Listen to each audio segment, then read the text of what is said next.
What's the best advice, like travel advice, you've ever received from anyone in your life?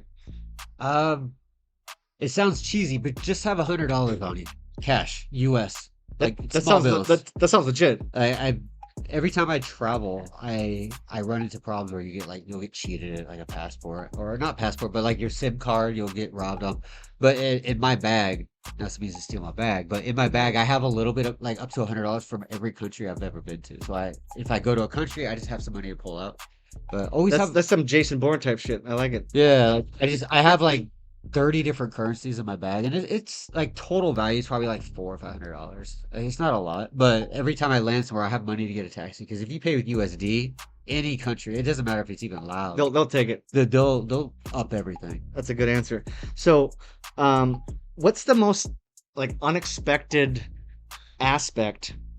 I know we're going way back here, but what's the most unexpected aspect of the Vietnamese culture that you did not expect? Because I'm sure you knew a certain amount before you like moved here, Uh-huh. but what surprised you the most about the culture? Uh, uh, this is actually something that doesn't even happen in Vietnamese culture in America is the mannerisms. Your Like, feet on the table, eating like a horse. Like they're very minute. I think it's more of a Western nitpick thing, but that stuff still drives me like up the wall. Like when I see some like that kind of, I'm just like, oh, get away from me, bro. yeah, But I think that's it. But it's just that's fair. But I could see my wife watching this. I spit like a fucking mule. I should say camel, but um, that so I get what you're saying, I think it's really the feet I on feel like stuff. I'm The feet on stuff really drives me up the like wall. like like Just on every like you see like a truck parked on the side of the road, his feet are like on the steering wheel. It's like, what are you doing? is that necessary? Why? And then there's somebody behind him picking at his hair while they're picking their nose. And I'm Yeah, getting a little extreme with it, but yeah, like that's the only thing. And I remember asking my friends back home because I noticed this the first year here because I just thought when I grew up picking my nose, my mother would slap me. She's like, what are you hungry? Go get some food. And when I talk back home, they're like, oh no, that's definitely a Vietnam thing. Like we learned to stop that here. But that's the only thing. It's a small thing. yeah. No, Whatever. that's a I don't make a big deal out of it, that's a but no.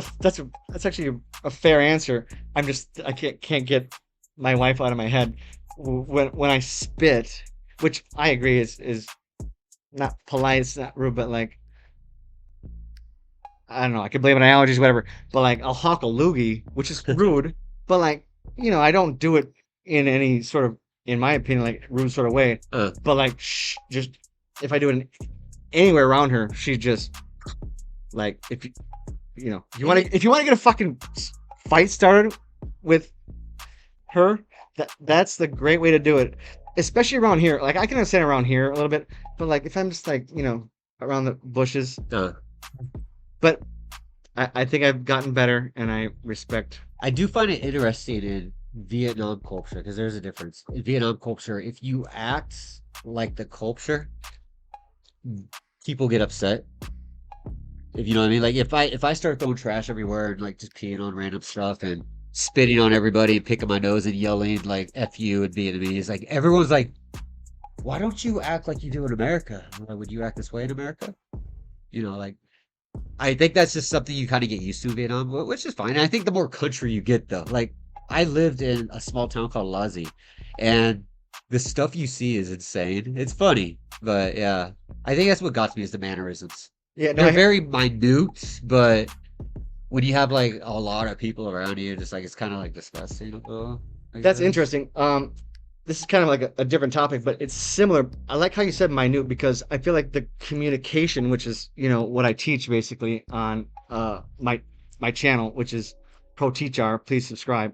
But is when I first came here, I was just, I didn't understand the kind of nonverbal subtleties, like, Mm, or you said minute, yeah. which is really important. And I guess the typical, if you're like book learning or whatever, it would be the high context culture Uh-huh. versus the low. So here apparently is a high context, which I don't even think that makes sense, but basically what it means is for anyone who hasn't heard of this or was considering moving here, it means every little thing that you do like non-verbally is significant. Uh-huh. You know what I mean? So, and they'll pick up on that. And honestly, like when I first moved here, I'm American. I'm loud. I'm like, I'm loud. I'm annoying. I'm obnoxious. Uh-huh. But then after like the first, like I would say even like 6 months to a year, I started to appreciate them not only accepting me, but me accepting the fact that this is how they communicate. Uh-huh. They're not going to be like direct, like you and I would be like, "Hey, knock it off." Yeah. They're gonna be like, they're gonna be giving you a look that says it all. Yeah. Does that make sense? Yeah, yeah. Yeah. There's definitely this is like a bashy moment now. There's definitely a lack of like self-awareness, I would say. Like you go to a store, you go to a hospital. Like let's go extreme. You go to a hospital, you need to get your wife some medicine. You're gonna get thrown around, pushed. People are gonna be cutting in front of you. Like Absolutely. there's definitely no like we had a joke. This is back in like 2016, but it was we had to go to the hospital to do the work permit and do the medical thing. And they had FV Hospital, which is that French one. But there's a few others you could go to. The school preferred them because they had to pay for the work permit, so they wanted to pay the less fee for it. And we joked, like you go in there with the flu, you come out with chlamydia because it was just so dirty in these hospitals, but you just had people like It's not behind that pushing bad. you. But yeah. No, it's not that bad, but it is You definitely can't. But sorry, I gotta cut. it's a shock. Okay, but David, you can't associate the impolite social etiquette with the dirtiness of the hospital because I think overall it's I think not it's a like that. mix to an extent. Okay, I don't know what hospitals you're going to, but I gotta tell you, man, like I gotta push back on this because Uh-huh. me and my wife did in vitro fertilization Okay. like successfully for like a sixth of the price that it Uh-huh. would be in America. Yeah, Like, way cheaper. if I didn't decide to marry my wife, or if I didn't decide to stay here, Uh-huh. I would not have Coco. Okay. And who knows? I'd be laying face down in a ditch in freaking Baltimore. I don't know, or sorry, in Portland somewhere. Okay. So I'm just saying that I think you're exaggerating the negatives while missing the positives of the cheap, effective healthcare that you can get here. And I know I'm biased, but like Uh-huh. I'm talking about specifically about in vitro fertilization, like specifically because Yeah, yeah, it's yeah. literally like I'm poor. I don't make much money, Uh-huh.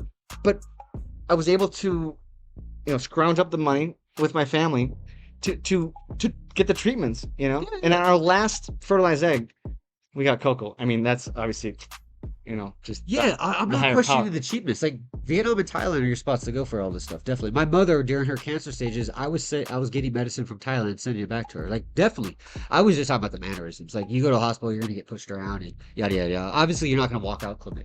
I'm not saying No, no, it was a joke. no, I got you. I Like, got you. but Yeah, it's usually you went in there, some guys smoking right at the entrance, and people are coughing. So, but the cost, yeah, definitely. Like in Saigon, I've always went to FV Hospital. It's like what is it called? French something. It's a French hospital. You know what I'm talking about?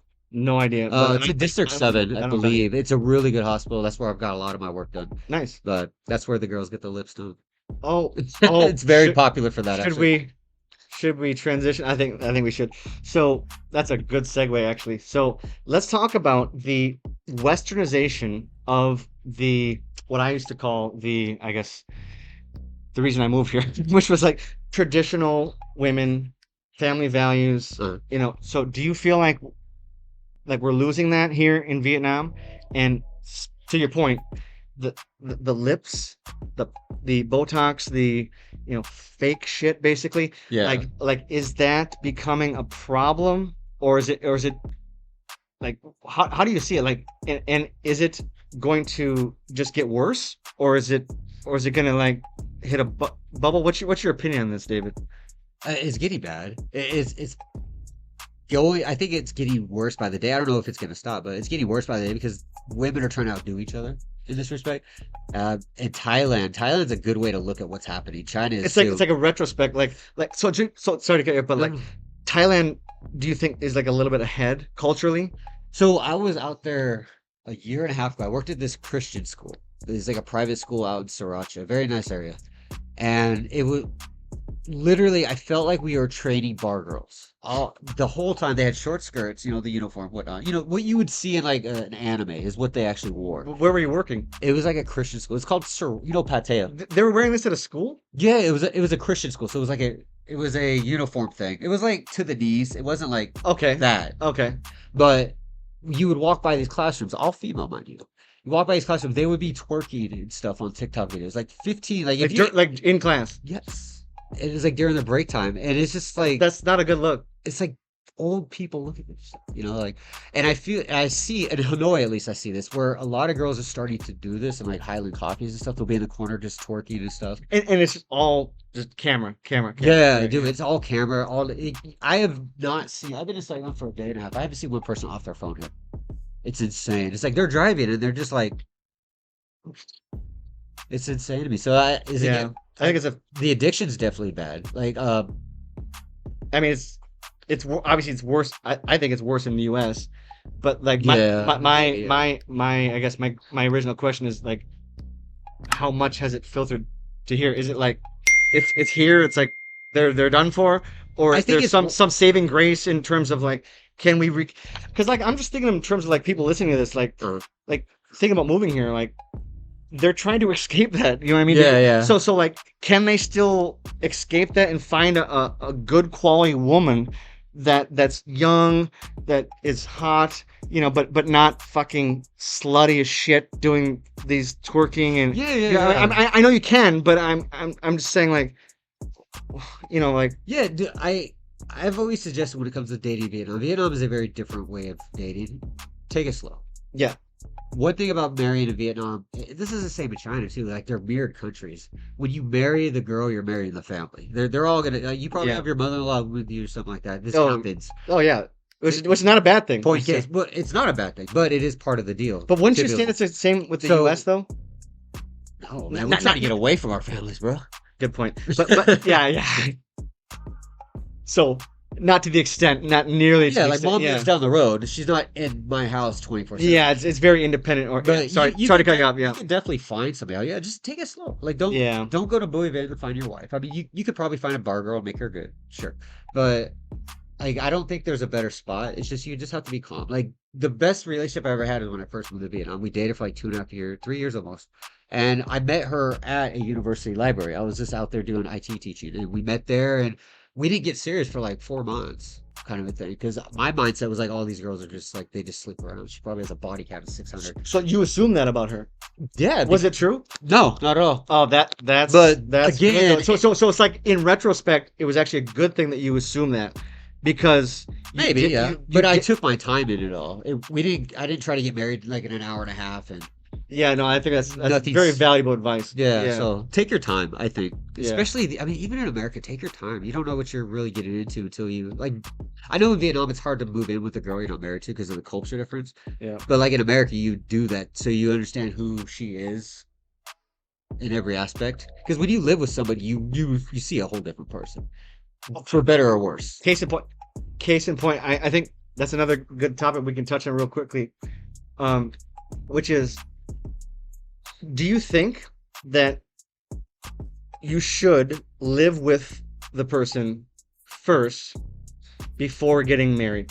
If you can, again, the culture is kind of difficult sometimes. It's not. It depends But on. just in general, let's say in general. I think so. Yeah, 100%. Like you're not gonna. This is gonna sound horrible. You don't buy a used car without test driving it.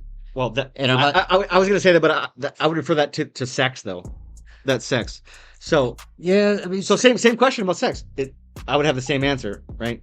yeah, You to gotta an test extent. drive it. I Yeah. think personality is a long thing. Like this is somebody you're talking about marrying. You're gonna be stuck with them, and they're gonna be stuck Yeah. with you for a long time. So I would You completely want to agree with know you. who they are, and when it comes to Vietnam, I've said this so many times. You want to know who the family is because they are going to be a massive part of your Oh, life. whether you want to or not. Like I know Yeah. I've met a lot of Australians that got married and moved out mostly, and the mother-in-laws they either come with the package or 5 years down the road they hurt their leg and they can't work and they move in with you, or they're just gonna clean your TV once a week for you, and somehow they become part of the life. It's better to know her and be along with the family, Yeah. the mother, the father, the grandkids, the nieces, know them. You know, Yeah. It's in Yeah. America. You Yeah. don't really have to care about the That's true. mother-in-laws. That's a Like, you good can point. kind of ignore it. We joke about it in America, like, oh, there's the mother-in-law. Charlie Sheen made joke a TV show based on mother-in-laws damn near, right? In Vietnam, That's a good you point. really have to know them, and for better or worse. But you really should. You shouldn't marry a girl just because it's a girl. I mean, it's very rare to find a Vietnamese girl that's not connected to her family like that. I So why I would wouldn't you say just like let them? nearly impossible. Yeah, Yeah, like yeah. I can't think of an example. Which not to um, be Mr. Sunshine Pump here, but it can also work in the reverse. Mhm. Like I would say in my situation, we wouldn't have been able to afford this place if it wasn't for loans from the family. You know what I mean? Yeah, yeah, So of course, what's mine is theirs. yeah, But yeah. I guess it just depends on your situation. But But I mean, that is what marriage is a team effort. exactly, and I don't want to, but I don't want to like overemphasize the negative of that. Yeah, Because I don't think it's negative. You should know who